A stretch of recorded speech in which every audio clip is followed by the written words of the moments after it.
Hello everyone, good morning and welcome to today's class.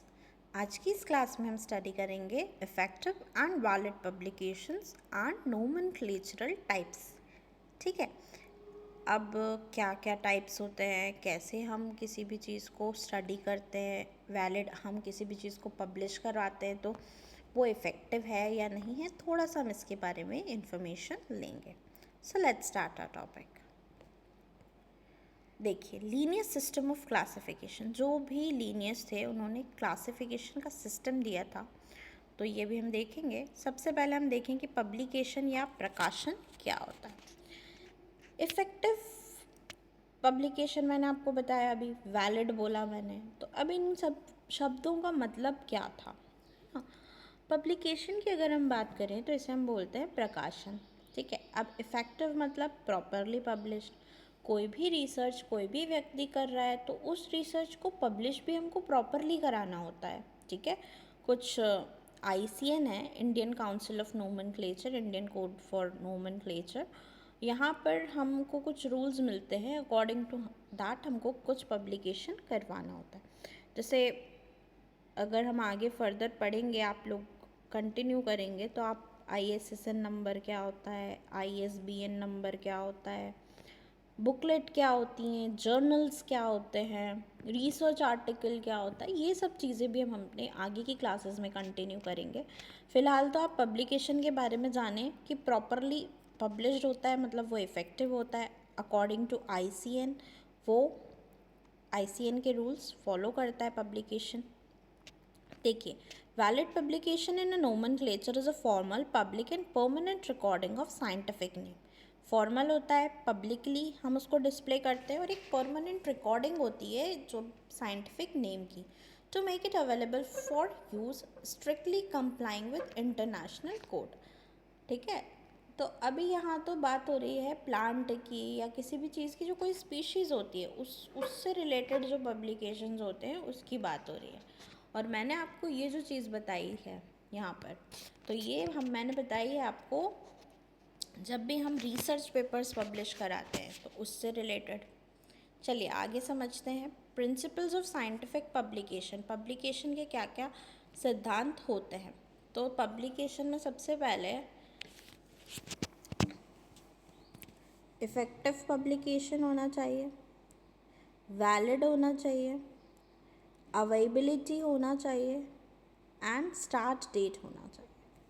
देखिए, effective publication की अगर मैं बात करूं तो इट रिक्वायर्स डिस्ट्रीब्यूटिंग प्रिंटेड और approved electronic materials to the public और the libraries, ensuring accessibility to the scientific community. मतलब बुक्स के माध्यम से, और जो भी हम लाइब्रेरीज़ क्रिएट करते हैं जहाँ पर हम इंफॉर्मेशन रखते हैं, उसके माध्यम से हमको एक एक्सेसिबिलिटी सबको होना चाहिए। जो भी हम मटेरियल रेडी कर रहे हैं, जो भी हम पब्लिकेशन या जो भी हम प्रकाशित कर रहे हैं, ठीक है। वैलिड होना चाहिए, must be effectively published in proper latinised form. अब ये जो लैटिनाइज्ड फॉर्म वर्ड लिखा हुआ है यहाँ पर, इस शब्द का मतलब है जब भी हम कोई बोटानिकल नेम देते हैं तो हम लैटिन लैंग्वेज में देते हैं, और उसको हम बोल्ड लेटर्स में या अंडरलाइंस में नहीं लिखते, हम उसको इटैलिक्स में लिखते हैं।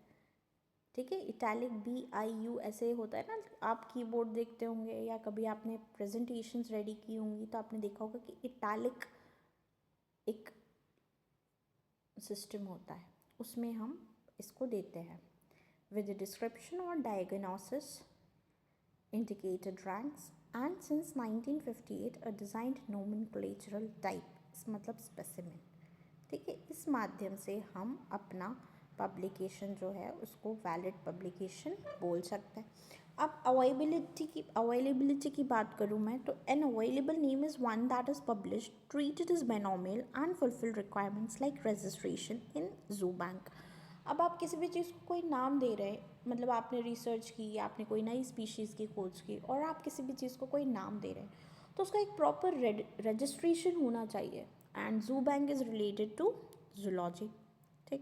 देन अगर हम बात करें स्टार्ट डेट की, तो 1 मई 1753 लीनियस ने जो स्पीशीज प्लांटेरम बुक लिखी थी is the starting point for most of the plant names, और यहीं से शुरुआत हुई थी प्लांट्स को नामकरण करने की, वर्गीकरण करने की। ठीक है। सो 1 मई 1753 में लीनियस ने स्पीशीज प्लांटेरम लिखी थी and it is the starting point of the most plant names. Then हम आगे देखें, स्टार्ट डेट जूलॉजी के नोमेनक्लेचर की कब थी, तो 1 जनवरी 1758, और ये शुरू हुआ था लीनियस की बुक का नाम था स्पीशीज सिस्टीमा नेचुरे 10th एडिशन। ठीक है। फिर टाइप्स एंड होलोटाइप्स की अगर मैं बात करूँ तो द डेजिग्नेटेड स्पेसिमेन और illustration upon which the first description of a new taxon is based acting as an definitive reference, एक डेफिनेटिव रेफरेंस के तौर पर ये यूज किया जाता है।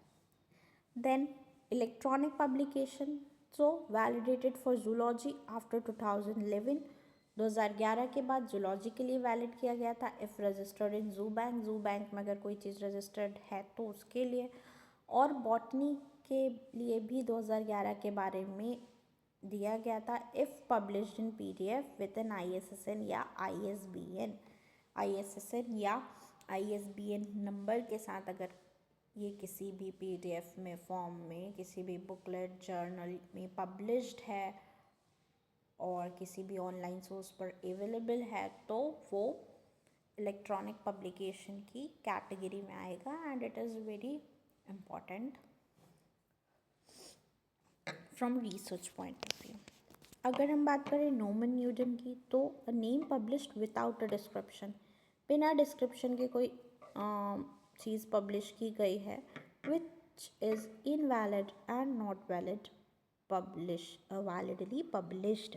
मतलब भाई आपने कोई रिसर्च करी और ना तो उसमें कोई स्पीशीज़ का नाम है, ना कोई ऐसे स्पेसिफिक वर्णन दिया हुआ है, लेकिन आपने उसको पब्लिश करवा दिया, तो उस पर्टिकुलर पेपर को, उस पर्टिकुलर रिसर्च आर्टिकल को हम बोलेंगे it is nomen nudum. Okay, so here it is.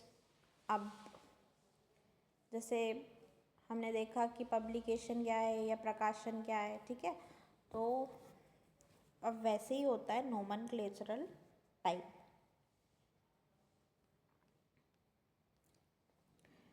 नोमेनक्लेचरल type में रेफरेंस स्पेसिमेन मतलब संदर्भ नमूना होना चाहिए। ठीक है। अब होलोटाइप, आइसोटाइप, ल्यूकोटाइप, नियोटाइप, इस तरीके के ये होते हैं। अब सबसे पहले नोमेनक्लेचर या नामकरण क्या होता है, तो नामकरण का अर्थ है वस्तुओं या जीवों को वैज्ञानिक और व्यवस्थित नाम देने की प्रक्रिया। इसके प्रमुख प्रकारों में द्विपद नामकरण मतलब बाइनोमियल नोमेनक्लेचर या द्विनाम पद्धति आती है, according to which a particular species must have a generic name and a species genus and a species name. Then टॉटोनिम और पर्यायवाची, सिनोनिम भी होना चाहिए उसका और टॉटोनिम भी होना चाहिए। यह मुख्य रूप से अंतर्राष्ट्रीय नियमों जैसे IUPAC और ICBN, IUPAC नोमेनक्लेचर का सिस्टम है, ICBN बॉटैनिकल नोमेनक्लेचर का सिस्टम है, इनके द्वारा निर्धारित होता है, और वैश्विक स्तर पर मतलब यूनिवर्सल लेवल पर एक पर्टिकुलर इनको पहचान दी जाती है। डेफिनेशन की अगर हम बात करें, so a nomenclature types define the standardized method for naming organisms, standardized methods for naming the organisms or chemical substances, है ना, and ensures what they ensure is universal recognition, मतलब दुनिया में नाम ये एक जैसा होना चाहिए। अगर हम नोमेनक्लेचर की बात करें, primary biological types include holotype, isotype, paratype based on the specimen designation, while naming systems are, naming systems कैसे हो सकते हैं, polynomial, binomial, trinomial। Chemical nomenclature जो है वो IUPAC पे फोकस करता है, कंपोजिशन पर फोकस करता है, सब्स्टिट्यूशन और एडिशन पर फोकस करता है। तो ये जो हो गया, ये पॉइंट हो गया हमारा केमिस्ट्री से रिलेटेड। ठीक है, देन आगे हम देखेंगे भाई नामकरण के प्रमुख प्रकार क्या क्या है। तो नामकरण के प्रमुख प्रकार हैं द्विपद नामकरण, बाइनोमियल नोमेनक्लेचर, टॉटोनिम, त्रिपद नामकरण, ट्राइनोमियल नोमेनक्लेचर, पर्यायवाची दैट इज सिनोनिम, एंड समरूप नाम जिन्हें हम कहते हैं होमोनिम। ठीक है, अभी आप यहाँ से समझें कि द्विपद नामकरण क्या होता है। तो द्विपद नामकरण यह सबसे आम वैज्ञानिक प्रणाली है जिसे कार्ल लिनियस ने प्रतिपादित किया था। इसमें जीव का नाम दो भागों से बना होता है, दैट इज फर्स्ट इज वंश and the second one is species. उदाहरण के लिए मानव का नाम है होमो और जो जाति है वो क्या है, सेपियंस है। वैसे अब टॉटोनिम की बात करें तो यह एक द्विपद प्रणाली है जिसमें वंश जाति का नाम बिल्कुल एक समान होता है। यह प्राणी विज्ञान में मान्य है लेकिन वनस्पति विज्ञान में मान्य नहीं है। तो ये जो टॉटोनिम है ये जूलॉजी से रिलेटेड है, बॉटनी से रिलेटेड नहीं है। उदाहरण, कोबरा का वैज्ञानिक नाम है नाजा नाजा, तो जीनस का नाम भी सेम हो गया और उसकी जो स्पीशीज़ है उसका नाम भी सेम हो गया। देन हम बात करें त्रिपद नामकरण की, तो जब किसी प्रजाति के अंतर्गत उप प्रजाति मतलब सब स्पीशीज़ का उल्लेख करना होता है तो तीन नाम का उपयोग किया जाता है, मतलब वंश, जाति और उपजाति। ठीक है, जैसे होमो सेपियंस, सेपियंस, होमो सेपियंस, निएंथर्डल्स। यूजुअली तीन नामों का जब वर्णन होता है तो इसे हम क्या कहते हैं, ट्राइनोमियल नोमेनक्लेचर या त्रिपद नामकरण या त्रिनाम पद्धति। देन हम पर्यायवाची की बात करें तो एक ही जीव या पौधे के लिए विभिन्न समय पर या विभिन्न शोधकर्ताओं द्वारा दिए गए अलग अलग वैज्ञानिक नाम को हम पर्यायवाची कहते हैं। और होमोनिम का मतलब होता है जब दो या दो से अधिक अलग अलग जीवों पौधों का एक ही नाम दे दिया जाता है। ठीक है, अब यहाँ से बच्चों आप देखें टाइप्स ऑफ बायोलॉजिकल नोमेनक्लेचर्स है ना, these define the physical specimen use to establish the scientific name. अब इसमें थोड़ा सा आप स्पेसिफिक हो जाएं, holotype, isotype, paratype, lectotype and neotype, इनकी डेफिनेशंस आपको आनी चाहिए।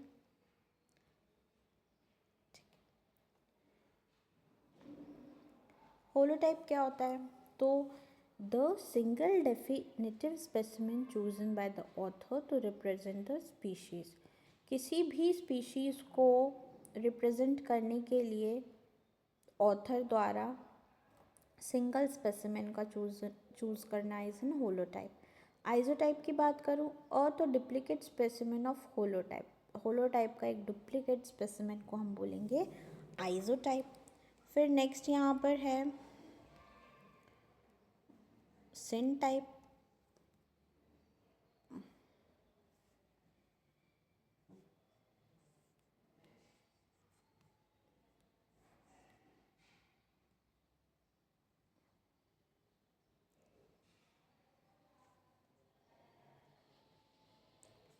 One of the two or more species cited in the original description when no holotype was chosen।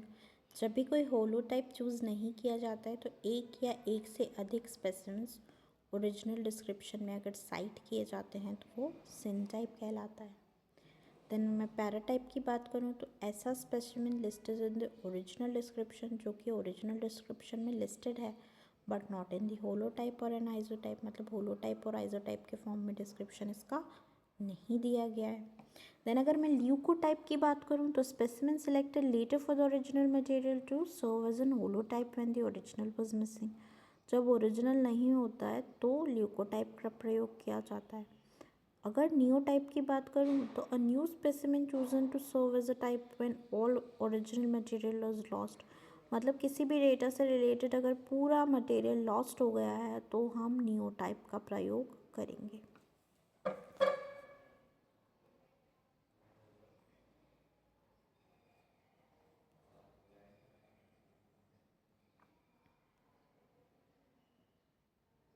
अब यहाँ से आप सिस्टम्स के बारे में देख सकते हैं। बाइनोमियल नोमेनक्लेचर, द्विनाम पद्धति, polynomial system, trinomial nomenclature and टॉटोनिम, जो भी मैंने आपको एक्सप्लेन किए थे। तो यहाँ पर क्या है, बाइनोमियल नोमेनक्लेचर दो नाम फीचर करता है, कैरोलस लिनियस के द्वारा स्टैब्लिश किया गया था। और पॉलिनोमियल सिस्टम जो है it is usually an outdated system है, ये ज़्यादा उपयोग नहीं किया जाता है। ट्राइनोमियल नोमेनक्लेचर में हम सब स्पीशीज़ का उपयोग करते हैं। और टॉटोनिम क्या है, a name where the genus and species names are the same. And usually जो टॉटोनिम है वो जूलॉजी में प्रयोग किया जाता है, ठीक है। जैसे bison is a buffalo which is mostly found in the Pachmarhi region of Madhya Pradesh. So this is all about the nomenclature. देखिए, और ये जो नोमेनक्लेचर है केमिस्ट्री में यूजुअली जो नोमेनक्लेचर होता है वो IUPAC नोमेनक्लेचर कहलाता है। And compositional, substitutive, additive and functional class nomenclature. तो इनके भी जो नेम्स हैं वो आपको एग्ज़ाम पॉइंट ऑफ व्यू से क्लियर होना चाहिए, आप नोट कर सकते हैं इसको। देन कुछ रेगुलेटरी कोड्स होते हैं नोमेनक्लेचर से रिलेटेड, जैसे ICBN या ICN, ICZN, ICNB, ICVN, ICNCP। इनकी जो फुल फॉर्म्स हैं ये आपको आनी चाहिए। तो ICBN is international code of nomenclature for algae, fungi and plants. International code for nomenclature for algae, fungi and plants, देख लीजिए आप। फिर ICZN is international code for zoological nomenclature. ICNB is international code for nomenclature of bacteria. ICVN is international code for viral nomenclature, virus के नामकरण के लिए, है ना, ये बैक्टीरिया के नामकरण के लिए। अब ICNCP तो international code for nomenclature for cultivated plants. तो ये कुछ रेगुलेटरी कोड्स हैं जो रिस्पॉन्सिबल हैं नेमिंग के लिए।